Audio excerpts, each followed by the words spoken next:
Ibu dan teman-teman, perkenalkan nama saya Reksi Leo Kabisi dengan NIM 202398041.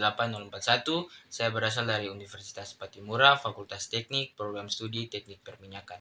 Di sini saya akan menjelaskan tentang osilasi. Osilasi adalah gerakan bolak-balik seperti pada gambar yang tertera. Partikel bergetar bolak-balik ke kiri dan ke kanan sepanjang sumbu X di antara titik-titik ekstrem XM dan min XM.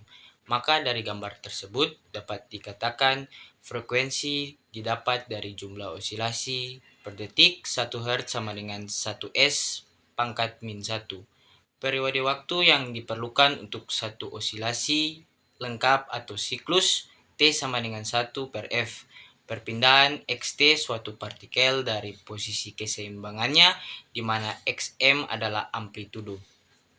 Maka dapat dihasilkan persamaan perpindahan yaitu XT sama dengan XM cos omega kali T tambah theta, di mana omega adalah frekuensi dan didapat dari rumus omega sama dengan 2pi kali T sama dengan pi per 1, dan theta sebagai fase konstan.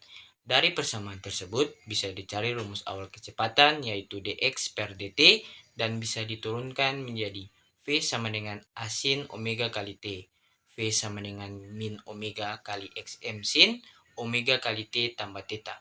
Dari rumus kecepatan bisa dihasilkan rumus percepatan yaitu A sama dengan dv per dl. Bisa diturunkan menjadi d kuadrat x per dt kuadrat.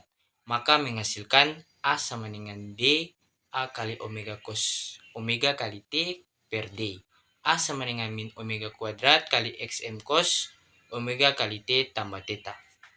Dari rumus kedua itu, maka partikel bermasa M yang bergerak di bawah pengaruh gaya pemulih dan hukum Hooke yang diberikan oleh gaya pemulih adalah F sama dengan min Kx atau osilator.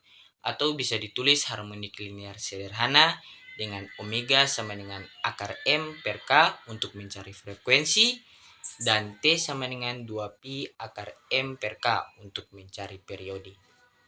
Di dalam osilasi ada yang dinamakan gerak harmonik sederhana atau GHS. Seperti pada gambar yang tertera, XM adalah amplitudo osilasi dan XM menentukan seberapa jauh partikel bergerak dalam osilasinya.